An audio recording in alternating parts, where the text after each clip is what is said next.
1년 중에 가장 짧은 달이 2월입니다. 하루나 이틀쯤밖에 없는데 이상하게 허전하고 좀 그렇죠.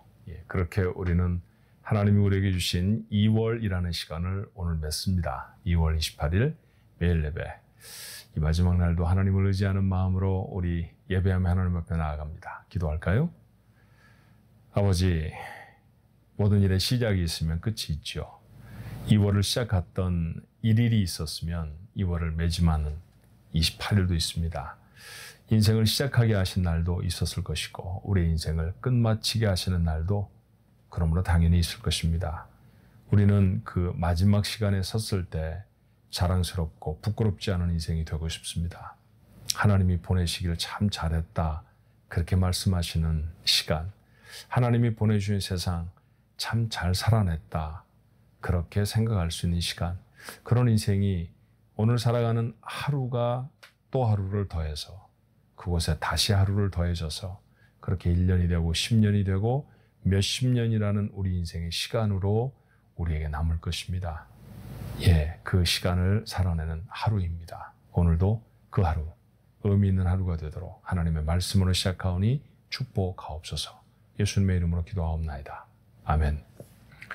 함께 찬송할 찬송가는요, 357장 주 믿는 사람 일어나. 씩씩한 찬송이죠. 357장 주 믿는 사람 일어나. 여러분 댁에서도 좀 씩씩하게 한번 불러볼까요? 찬송합니다.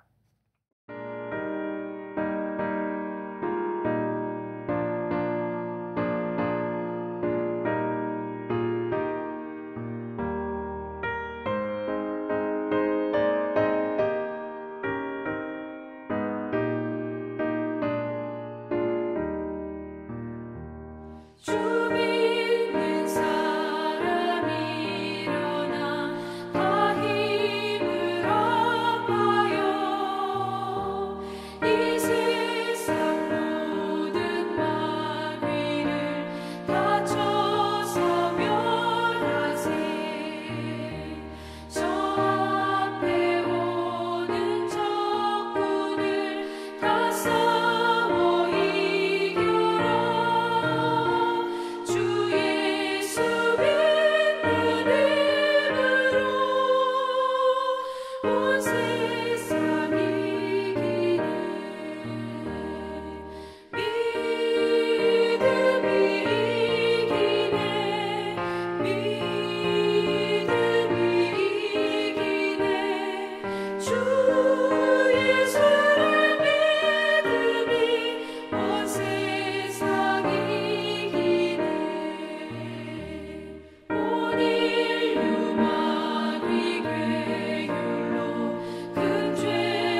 오늘 주신 하나님의 말씀은 요한복음 16장 25절부터 33절, 요한복음 16장의 마지막 부분이고요.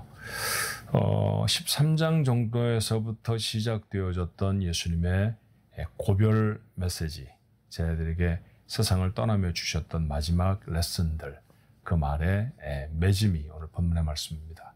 그런 비장한 느낌을 좀 마음에 담아가면서 본문을 읽어보면 어떨까요? 25절부터 33절까지 읽습니다. 이것을 비유로 너희에게 일렀거니와 때가 이르면 다시는 비유로 너희에게 이르지 않고 아버지에 대한 것을 밝히 이르리라. 그날에 너희가 내 이름으로 구할 것이요 내가 너희를 위하여 아버지께 구하겠다 하는 말이 아니니 이는 너희가 나를 사랑하고 또 내가 하나님께로부터 온 줄 믿었으므로 아버지께서 친히 너희를 사랑하심이라. 내가 아버지에게서 나와 세상에 왔고 다시 세상을 떠나 아버지께로 가노라 하시니 제자들이 말하되 지금 밝히 말씀하시고 아무 비유로도 하지 아니하시니 우리가 지금에야 주께서 모든 것을 아시고 또 사람의 물음을 기다리시지 않는 줄을 아나이다. 이로써 하나님께로부터 나오심을 우리가 믿사옵나이다. 예수께서 대답하시되 이제는 너희가 믿느냐? 보라 너희가 다 각각 제 곳으로 흩어지고 나를 혼자 둘 때가 오나니 벌써 왔도다. 그러나 내가 혼자 있는 것이 아니라 아버지께서 나와 함께 계시느니라. 이것을 너희에게 이르는 것은 너희로 내 안에서 평안을 누리게 하려 함이라. 세상에서는 너희가 환난을 당하나 담대하라. 내가 세상을 이기었노라. 아멘. 제가 일하는 방, 오피스에 들어와 보신 분들은 아시겠습니다만, 지금 이 영상을 찍고 있는 것은 제 방입니다. 워낙 창밖으로 보이는 석양이 이뻐서요. 석양을 좀 담느라 그런 앵글로 오늘 영상을 만들어 보고 있는데, 그래서 제 얼굴, 이 전체 분위기가 좀 컴컴하게 나와도 이해를 좀 해주세요. 왜냐하면 뒤에 이렇게 아름다운 바다에 해가 떨어질 땐 정말 아름답답니다.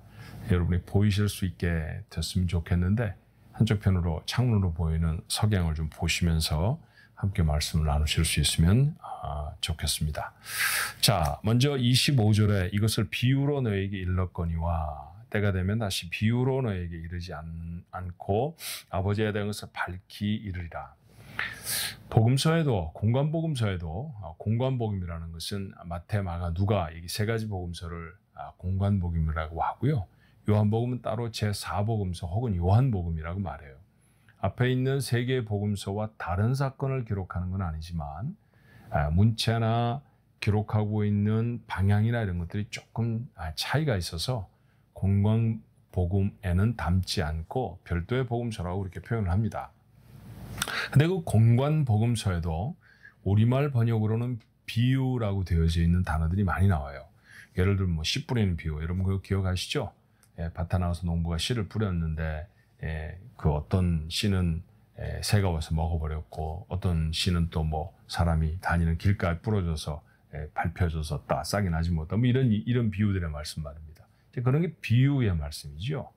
어떤 스토리를 가지고 주께서 말씀하시는 내용을 담아 설명하시는 거죠. 좀 쉽게 아이들에게 우리가 마치 동화를 읽어주듯이 그렇게 말씀하신 것을 우리가 비유 이렇게 말합니다. 그때 사용되던 비유라고 하는 단어는 헬라어로 파라볼레라고 하는 단어인데요. 오늘 요한이 기록하고 있는 이것을 비유로 일 때 이 비유는 파로미아라고 하는 단어를 썼어요. 그러니까 좀 차이가 있죠. 굳이 그 차이를 밝힌다고 하면 공관복음서에 말하고 있는 씨 뿌리는 자의 비유, 뭐 임금의 비유, 뭐 이런 비유들은 어떤 이야기로 주님의 말씀을 담아 더 잘 이해할 수 있도록 더 쉽게 설명한 우화와 같은 것이라고 하면 오늘 요한이 말하고 있는 비유라고 표현한 것은 조금 애들로 표현하신 말씀이라고 말할 수 있어요. 그러니까 밝히 하지 않은 말씀을 오늘 요한은 비유라는 단어로 사용하고 있다는 말입니다. 제가 왜 이런 설명을 드렸느냐 하면 지금 어제부터 우리가 나누고 있는 말씀이 뭐냐면요. 예수님의 마지막 말씀을 들으면서 제자들이 잘 이해를 못했다는 거죠. 왜냐하면 딱 집어서 난 언제쯤 십자가에 달려 죽을 거야. 그런 말씀도 하셨어요. 그런데 그런 말씀을 요한이 받아 기록한 내용들로 보면 내가 세상을 떠날 것이다. 아버지께로 갈 것이다. 조금 있으면 올 것이다. 와서 너희를 데려갈 것이다. 이게 뭘 하시겠다는 얘기지? 제자들이 조금 혼돈스러워졌다라는 얘기입니다. 근데 앞으로는 밝히 말할 것이다. 그렇게 이야기하세요. 그러면 하시는 말씀이 28절에 내가 아버지에게서 나와 세상에 왔고 다시 세상을 떠나 아버지께로 가노라.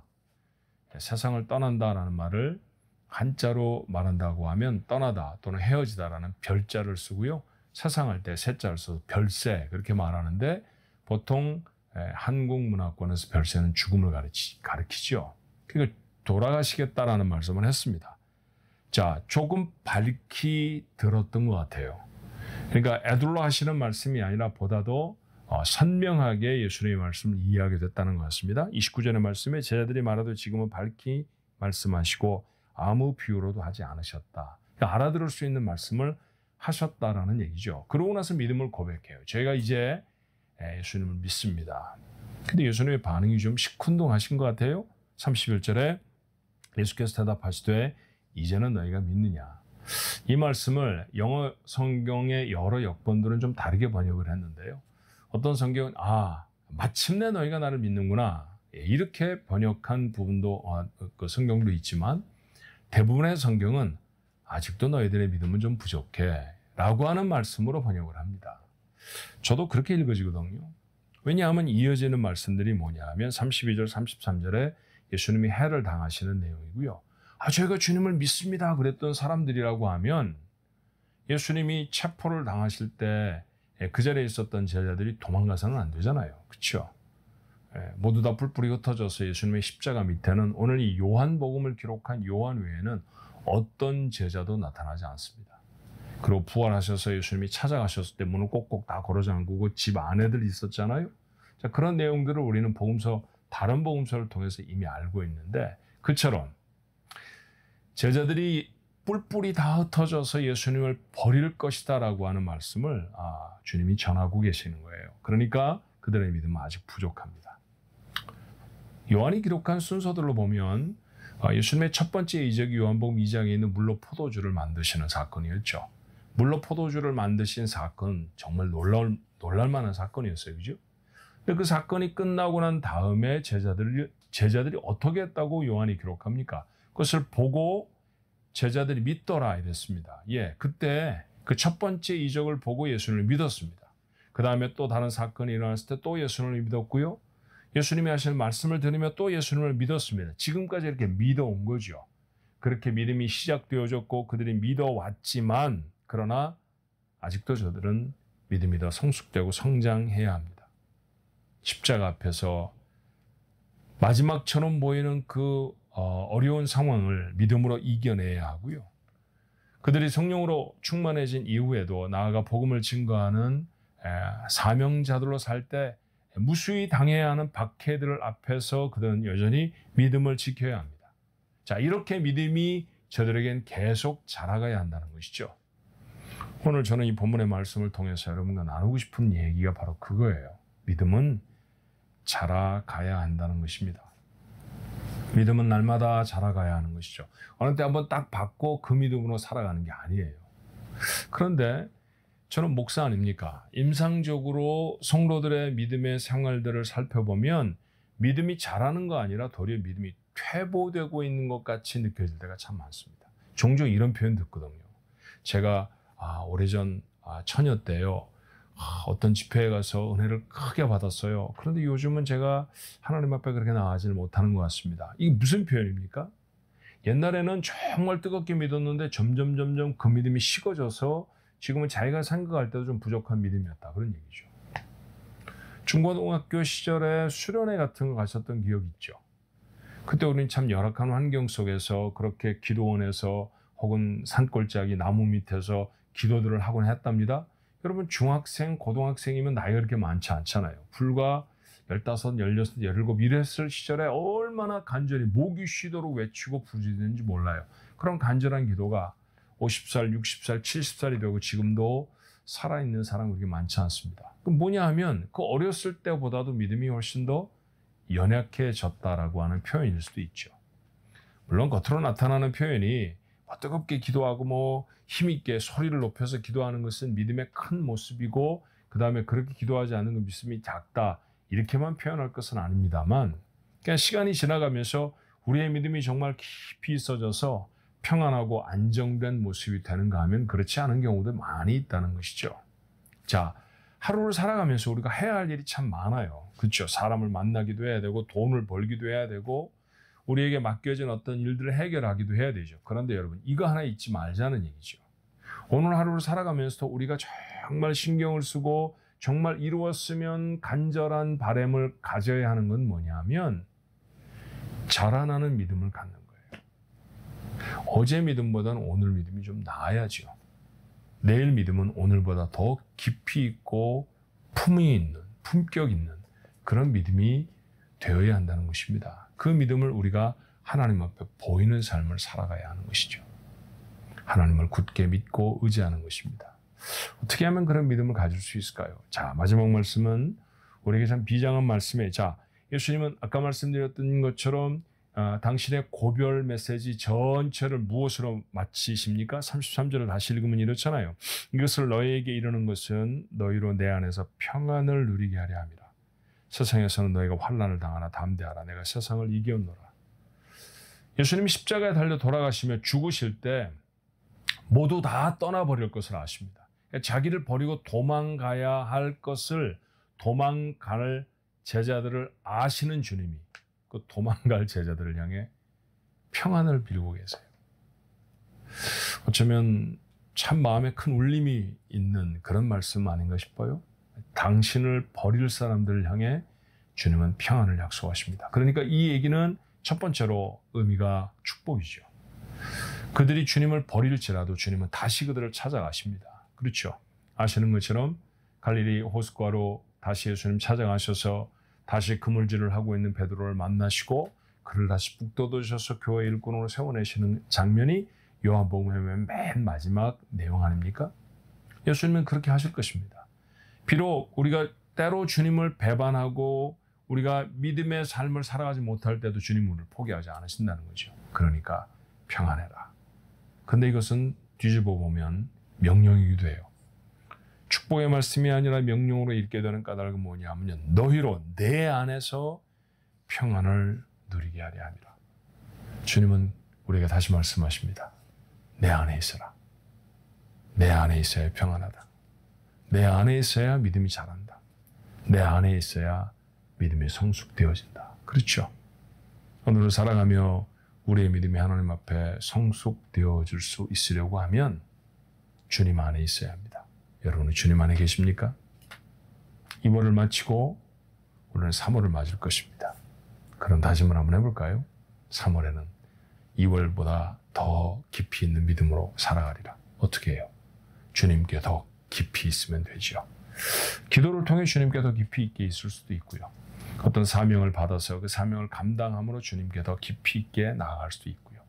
하나님의 말씀을 깊이 마음에 담음으로 주님 안에 깊이 잠길 수도 있습니다. 나름 여러 가지 모양의 도전과 가르침들을 여러분은 모르지 않으십니다. 주님 안에 있도록 하십시다. 주님 안에 깊이 있는 자 그의 믿음이 깊어질 줄로 믿습니다. 여러분의 삶 되기를 축원합니다. 기도할까요? 2월 한 달을 지켜주신 하나님 앞에 감사와 영광을 돌립니다. 믿음으로 시작했던 시간이지만 믿음으로 살아내지를 못했습니다. 첫날의 믿음보다 2월을 닫는 이날의 믿음이 더 컸으면 좋겠는데 우리들의 마음속에는 왜 후회와 회한이 있는지 모릅니다. 주님, 이게 인생 전체가 되지 않아야 할 것입니다. 다 살아내고 더 살아갈 시간이 없을 때, 그 마지막 시간을 맞았을 때에도 믿음으로 살지 못했구나 그렇게 말할까 봐 저는 대단히 두렵습니다. 주님 안에 있겠습니다. 주께서 허락하시는 평안이 우리에게 있을 것이라 약속해 주신 주님, 그 말씀 가운데 내 안에 있으면이라는 말씀을 붙듭니다. 오늘 하루도 주 안에 있겠습니다. 주 안에 있는 저희들에게 평안을 주시고 주 안에 있는 저희들에게 믿음을 더하여 주옵소서. 주님께 더 깊이 잠길수록 우리의 믿음은 더 깊어질 줄로 믿습니다. 기도로 주신 사명을 감당함으로 주님의 말씀에 우리의 삶을 풍덩 담금으로 우리의 믿음이 자라갈 수 있는 복된 오늘 하루 될 수 있게 도와주시고 의미 있게 2025년 2월을 맺음하는 하나님의 사람들 모두가 되도록 축복해 주옵소서. 예수님의 이름으로 기도하옵나이다. 아멘.